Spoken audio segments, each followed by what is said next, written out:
My neighbor is one of those annoying wannabe YouTube personalities. Over the years, I've seen him cough out cinnamon, lie flat on the hood of his car as it slowly creeps down the highway, and douse himself in lukewarm water. All while screaming, "Epic win! Epic fail!" or epic maintenance for the status quo. It can get tiring to watch him go about his shenanigans in the pursuit of viral fame. So when he knocked on my door the other day, told me he was going away for a few weeks, and asked that I could get his mail, honestly, it was a relief.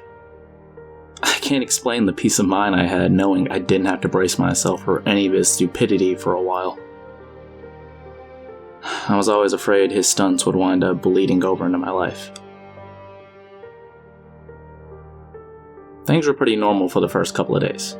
He received a few bills, a bit of spam, and what I could only assume was a birthday card. Then one evening, I got home to find a cardboard box waiting on his front porch. In big red letters was written, "Return to sender." Alright, I'm no small fry, but I admit I had trouble lifting the box on my own. It was really freaking heavy. Lugging it across the road to my house was even harder. And I quickly realized there was no way I was going to drag it up the stairs and through my front door. I decided I'd leave his package in my garage. It wasn't like I was going to keep my car in there. The garage door was a piece of shit that refused to open without a good whack and thwack. It was less trouble just leaving the car in the driveway than it was to fight with the garage door every morning and night. In hindsight, I should have set the package down while I struggled to open the door. But you know how it is when you got a good grip on something. No point in setting it down if you don't have to. It was as I kicked the door for a third time that I lost my grip on the package and it fell to the ground. I heard a light crack inside. Shit. I hope I hadn't broken anything important. But I just wouldn't tell my neighbor about it and let him assume the break happened en route. Hands-free, I finally managed to get the garage door unstuck. And boy, did it screech in protest as it rolled up and over me. I dragged the box the rest of the way, setting it in the corner for whenever my neighbor would come back to claim it. And then I forgot all about it. Until a few days passed, that is. I'm not sure exactly how long it took for the smell to waft in from the crack underneath the garage to house door.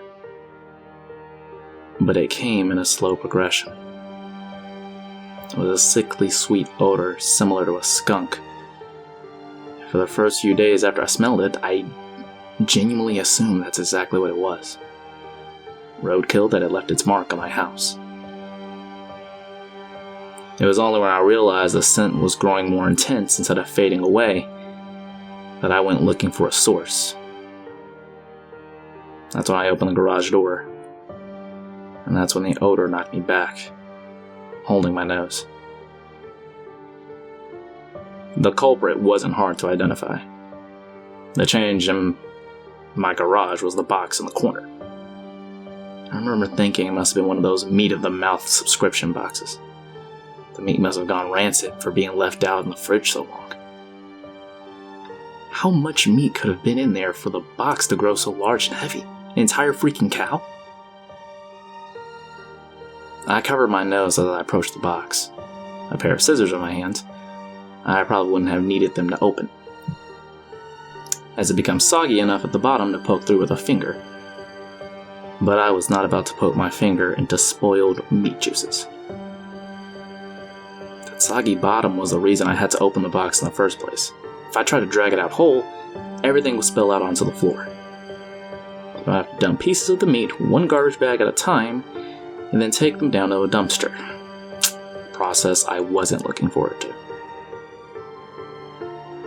My scissors tore through the tape along the top of the cardboard box.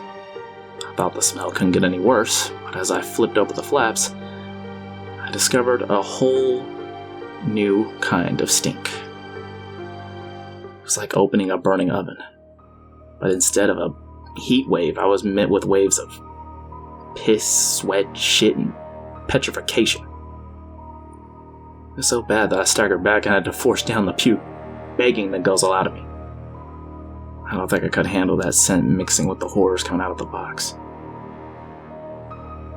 I'm not ashamed to admit I ran for the door in the garage.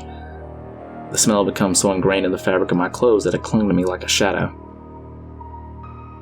Nothing I tried could keep the smell out of my nostrils. Not air fresheners, not a face mask, not 3 showers and a change of clothes. Every second that box lay open in my garage was another second the smell was allowed a foothold in my home. I had to bite the bullet. I returned to the garage. The flaps of the box were still open as though inviting me to look. I was prepared. A clothespin pinning my nostrils shut, a garbage bag in one hand, the strongest cleaner I could find in the other, and long rubber gloves to keep my skin from having to touch what was inside. But as it turns out, I needed none of those things. I wouldn't have to touch or clean the contents of that box. I would only have to suffer the nightmares every night. You see, there was meat in that box. But it didn't come from a cow or a pig. No, it was worse than that. It was my neighbor. Dead. Still in one piece, but dead. I called the cops. And naturally, they took me in for interrogation. It's kind of hard not to suspect the man with a corpse in his garage, after all. Thankfully, they soon realized I wasn't involved. My DNA may have been all over that box. The smell might have left a mark throughout my house, but there was one piece of irrefutable evidence in my neighbor's own hands that proved my innocence. A vlogging camera. My neighbor was sitting in the box outside of a shipping facility, laughing as he told the world how he was going to mail himself across state lines. He brought pee bottles, food, a pillow, and a few flashlights. His friend, a guy I'd seen in this place several times to help with his stunts, closed the lid and presumably dropped him off for shipment. Throughout the next couple of hours, days, I'm honestly not sure, my neighbor recorded a few short clips about his progress. I think I'm in a truck now. I can feel it moving. Must be a warehouse. Pretty warm here, but still got plenty of food. That kind of stuff. And then on the last entry, the box toppled over. He broke his neck, and that was it.